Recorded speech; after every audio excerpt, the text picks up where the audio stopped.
Future సిటీలో land కొనాలని ఆలోచిస్తున్నారా? అయితే వెంటనే మాకు కాల్ చేసి పూర్తి వివరాలు తెలుసుకోండి. నమస్కారం. కార్తీక పురాణం 10వ రోజు పారాయణలోకి వచ్చాము. ఈరోజు కార్తీక సోమవారం. యావచ్చక్తి ఎవరెవరు ఎలా ఉండగలిగితే అట్లా పగలు ఉపవాసం ఉండి ఏదైనా పలహారం చేయొచ్చు, లేదా పళ్ళే తిని ఉండొచ్చు, ఒట్టిగా నీళ్లు పళ్ళ రసాలు లాంటివి ఏదైనా తీసుకుని ఉండొచ్చు. దీనికి తెల్లవారే స్నానం చేయటం, ఉపవాసం ఉండదలుచుకున్న వాళ్ళు పొద్దున్నే ప్రాతకాలమే తలస్నానం చేసేసి శివారాధన, విష్ణువారాధన మీ అవకాశాన్ని బట్టి దేవాలయ గమనం చేయగలిగితే చేయటం, లేకపోతే ఇంట్లోనే దీపారాధన చేసుకోవటం చేసుకుని పెద్దగా ఎవరితోటి పోట్లాటలు మాటలు పెద్దగా గొడవలు లేకుండా సాధ్యమైనంత ప్రశాంత శాంత చిత్తంతో ఏదైనా భగవదారాధన, భగవంతుడికి సంబంధించిన ఓ శ్లోకమో స్తోత్రమో నామమో జపం చేసుకుంటూ, జపం అంటే ఏదో పెద్ద విశేషమైందిగా భావించకండి, అదే నామాన్ని పదే పదే అనుకోవటం. ఓ శ్లోకాన్ని పెట్టుకుని శ్లోకం చెప్పుకోవచ్చు, ఓం నమ శివాయ చెప్పుకోవచ్చు, ఏదైనా సరే ఓం నమో భగవతే వాసుదేవాయ చెప్పుకోవచ్చు, లేదా ఏదో శ్లోకం తీసుకోండి, ఏదైతే అది ఆ శ్లోకాన్ని చదువుకుంటూ సాయంకాలము సూర్యాస్తమయం అయిన తర్వాత దీపారాధన చేసుకోవటము, తర్వాత భోజనం చేయటము చేస్తే సోమవారం ఉపవాసం చేసిన ఫలితం లభిస్తుంది. మీ అవకాశాలు, దేవాలయంలో దీపారాధన చేసి రావచ్చు, ఇంట్లోనే దీపారాధన చేసుకోవచ్చు, ఎవరి అవకాశాన్ని బట్టి వాళ్ళు చేసుకోవచ్చు. ఇప్పుడు మనం పురాణంలోకి వద్దాము. నారద మహాముని ఒకసారి విష్ణుమూర్తికి చెప్పాడట, భూలోకంలో వేద విధులు అంటగట్టయి అడుగంటయి, జ్ఞానులు సైతం గ్రామ్య సుఖాలకి లోనైపోతున్నారు, ప్రజలంతా వికర్ములుగా ఉన్నారు, వాళ్ళు ఎట్లా విముక్తులవుతారో తెలియక నేను దుఃఖితుండవుతున్నాను అని విన్నవిస్తే, దాన్ని విశ్వసించిన నారాయణుడు పత్ని సమేతంగా వృద్ధ బ్రాహ్మణ రూపాన్ని ధరించి తీర్థక్షేత్రాదులలో బ్రాహ్మణ పరిషత్ పట్టణాల్లోనూ పర్యటించేవాడు. కొంతమంది అతిథి సత్కారాలు చేశారు, కొంతమంది హేళన చేశారు, ఇంకొంతమంది లక్ష్మీనారాయణల ప్రతిమా విశేషాలని పూజిస్తూ వీళ్ళని తిరస్కరించారు. ఈ కొందరు భక్షణం చేయటం అంటే ఏవి తినకూడదు అవి తినటం, పాపాచరణులు అంటే ఏదో చేయకూడని తప్పులే మళ్ళీ మళ్ళీ చేస్తుండే వాళ్ళని చూసి ప్రజోద్ధరణ చింతమానసుడే అంటే ప్రజలను ఉద్ధరించాలన్న భావనతో చతుర్భుజాలతోటి కౌస్తుభాది ఆభరణాలతో యథారూపాన్ని పొంది ఒక చోట ఉంటే జ్ఞానసిద్ధుడనే ఋషి తన శిష్యగణంతో వచ్చి ఆయన్ని ఆరాధించాడు, అనేకానేక విధాలుగా స్తుతించాడు. ఈ జ్ఞానసిద్ధుడు చేసిన స్తోత్రం చాలా అద్భుతమైందండి. నువ్వు ప్రపంచాన్ని నిర్మాణ శక్తివి, ప్రపంచాన్ని నడిపిస్తావు, నీలాంటి వాడివి నువ్వే నాయన, నువ్వు నీ నామం అనే పడవ చేత ఈ సంసార సాగరాన్ని తరిస్తారు ప్రజలు, అలాంటి తేజస్వరూపాలైన నీ పాదాలకు ఇవే నా ప్రణామాలు. వేదాలు కానీ శాస్త్రతర్క పురాణ నీతి కావ్యాలు కానీ వాటి వల్ల కానీ మానవులు నిన్ను చూడలేరు. నీ పాదసేవ భక్తి పురాణ నీతి కావ్యాదులు అనే అంజనాలని అంటే నీ పాదసేవ భక్తి అనే అంజనాన్ని అంటే అలాంటి కాటుకని ధరించిన వాడు మాత్రమే నీ రూపాన్ని భావించగలుగుతారు, ఆత్మస్వరూపునిగా గుర్తించగలుగుతారు. ప్రహ్లాదుడు, ధ్రువుడు, మార్కండేయుడు, విభీషణుడు, ఉద్ధవుడు, గజేంద్రాది భక్తకోటులని రక్షించిన నీ నామస్మరణ మాత్రం చేతనే సమస్త పాపాలు నశించిపోతున్నాయి. ఓ కేశవ, నారాయణ, గోవింద, విష్ణు, మధుసూదన, త్రివిక్రమ, వామన, శ్రీధర, ఋషికేశ, పద్మనాభ, దామోదర, సంకర్షణ, వాసుదేవ అంటూ పరిపరి విధాలుగా నమస్కారాలు చేశాడు. నన్ను రక్షించు, కాపాడు, కరుణించమని అనేకానేక స్తోత్రాదులతోటి భగవంతుణ్ణి ప్రీతిపాత్రుణ్ణి చేశాడు.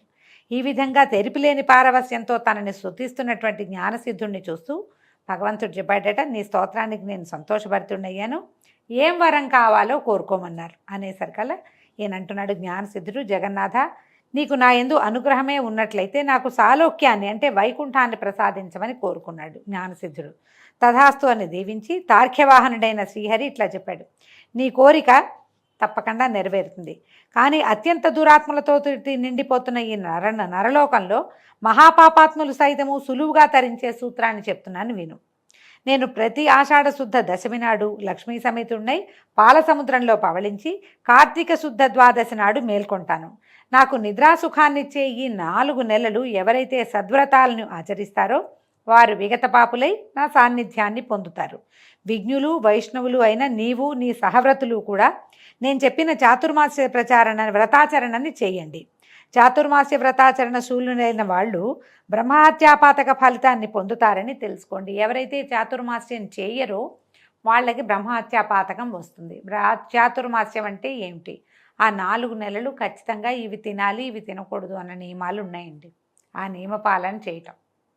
ఈ 4 నెలలు ప్రయాణాలు చేయకూడదు, ఒకే చోట ఉండాలంటారు. అట్లా అవకాశం ఉన్నవాళ్ళు దీని ఏంటంటే ఇందులో కూడా సంసారులకు ఒక రకమైన చాతుర్మాస్యం, సన్యాసులకు ఒక రకమైన చాతుర్మాస్యం చెప్పబడింది. ఇది చాతుర్మాస్యము, ఈ 4 నెలలు స్వామి పడుకుంటాడు అన్న ఒక్క ఇంగితం ఉంటే చాలు. అయితే ఈయన చెప్తున్నారు, నిజానికి నాకు నిద్ర, మెలకువ, కళ అనేటువంటి అవస్థాత్రయం ఏది లేదు. భగవంతుడికి నిద్ర ఏమిటండి? ఆయన పడుకుంటే మనం ఏమైపోతాం? నిద్ర మిషతో పడుకుంటాడు అంతే, ఆయన ఏమి నిద్రపోడు. ఆయనే స్వయంగా చెప్తున్నాడు, నేను వాటికి అతీతుణ్ణి, అయినా నా భక్తులను పరిరక్షించడానికి నేను అలా నిద్రామిషతో జగన్నాటక రంగాన్ని చూస్తుంటానని గుర్తించు. చాతుర్మాస్యాన్నే కాకుండా నీవు నాపై చేసిన స్తోత్రాన్ని త్రికాలములందు పఠించే వాళ్ళు కూడా తరిస్తారు. వీటిని లోకంలో ప్రచారం చేసి లోకోపకారానికి నడుం కట్టు అని ఈ విధంగా తెలియజేసి ఆదినారాయణుడు లక్ష్మీ సమితుడై ఆషాఢ శుక్ల దశమి నాటి రాత్రి పాల సముద్రాన్ని చేరి శేషతల్పం మీద శయనించాడు. ఇప్పుడు అంగిరసులు చెప్తున్నారనమాట, ఇది విషయంగా నీవు అడిగిన చాతుర్మాస్య మహిమ ఇది. దురాత్ములైనా పాపులైనా సరే హరిపరాయణులైన వాళ్ళు ఈ చాతుర్మాస్య వ్రతాచరణ చేస్తే ప్రతి వాళ్ళు ఎవరైనా అన్ని జాతుల వాళ్ళు కూడా తరించి తీరుతారు. ఈ వ్రతాన్ని చేయని వాళ్ళు గోత్రహత్యా ఫలాన్ని, 1,000,000 జన్మలు సురాపానం చేసిన పాపాన్ని పొందుతారు. ఇప్పుడు చూడండి, సురాపానం చేసిన వాళ్ళకి పాపం వస్తుందని చెప్తున్నారు. ఇప్పుడు అందరూ తాగేస్తున్నారు, అందరూ పాపాత్మలే, అందుకే కలియుగాంతం వస్తుందని చెప్పుకుంటున్నాం మనం. శ్రద్ధాభక్తులతోటి దీన్ని ఆచరించే వాళ్ళు 100 యజ్ఞాలు చేసిన ఫలాన్ని, అంత్యంలో విష్ణులోకాన్ని పొందుతారు అని చెప్పబడింది. తర్వాత జనకుని కోరిక మీద వశిష్ఠుడు ఇంకా ఇలా చెప్తున్నాడట, ఈ కార్తీక మహాత్మ్యాన్ని గురించి అత్రి అగస్త్య మహామనుల మధ్య జరిగినటువంటి సంవాదాన్ని తప్పకుండా తెలుసుకోవాలి. ఒకనాడు అత్రి మహాముని అగస్త్యుని చూసి, కుంభసంభవ, లోకత్రయోపకారం కోసం కార్తీక మహాత్మ్య బోధకమైన ఒకానొక హరిగాథని వినిపిస్తాను విను. వేదంతో సమానమైన శాస్త్రము కానీ, ఆరోగ్యానికి ఈడైన ఆనందము కానీ, హరికి సాటి అయిన దైవము కానీ, కార్తీకంతో సమానమైన నెల కానీ లేవు. కార్తీక స్నాన దానాలు విష్ణువర్చన వలన సమస్త వాంఛలు నెరవేరుతాయి. అంటే కార్తీక స్నానం వల్ల, దీపం వల్ల, దానం వల్ల, విష్ణువర్చన వల్ల కూడా సమస్తమైన కోరికలు నెరవేరుతాయట. ముఖ్యంగా కలియుగ ప్రాణులు కేవలము విష్ణు భక్తి వలన మాత్రమే విజయ వివేక విజ్ఞాన యశోధన ప్రతిష్టాన సంపత్తులను పొందగలరు. ఇందుకు సాక్షిభూతంగా పురంజయుడనే రాజుగారి యొక్క ఇతిహాసాన్ని చెప్తాను వినమన్నారు. త్రేతాయుగంలో సూర్యవంశ క్షత్రియుడైన పురంజయుడు అనేవాడు అయోధ్యని పరిపాలించేవాడు.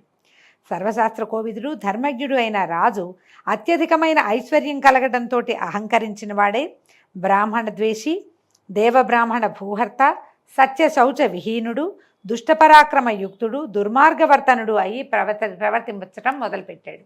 ఎవరికైనా డబ్బులు వస్తే ఇలాగే అవుతారండి, అందరూ కాదు కానీ అవుతారు. మన నడమంత్రపు సిరి నరాల మీద పుండు అంటారు, మరి ఆగలేరన్నమాట, వాళ్ళు ఏమితో పేలిపోతారు. ఈ రాజుగారు కూడా అలాగే అయిపోయాడు. తద్వారా అతని ధర్మబలం నశించడంతో సామంతులైన కాంభోజ కురుజాదులు అనేక మంది ఏకమై చతురంగ బలాలతో వచ్చి అయోధ్యను చుట్టి ముట్టడించారు. ఈ వార్త తెలిసిన పురంజయుడు కూడా బలమదయుక్తుడై శత్రువులతోటి తలపడేందుకు సిద్ధమయ్యాడు. పెద్ద పెద్ద చక్రాలున్నది, ప్రకాశించేది, అనేక రంగుల జెండాలతోటి అలంకరింపబడింది, ధనుర్బాణాదిక శస్త్రాస్త్రాలతో సుసంపన్నమైనది, అనేక యుద్ధాలలో విజయం సాధించింది, చక్కని గుర్రాలు పూంచినది, తమ సూర్యవంశాన్వయమైనది అయినటువంటి రథాన్ని అధిరోహించి రథ గజ తురగ పదాతులు అనబడే 4 రకాల బలాలతోటి నగరం నుంచి వెలువడి చుట్టుముట్టిన శత్రు సైన్యాల మీద విరుచుకుని పడ్డాడు. ఈ విధంగా 10వ రోజు పారాయణ పూర్తయిందండి. రేపు ఉదయం 11వ రోజు పారాయణతోటి మళ్ళీ కలుసుకుందాం.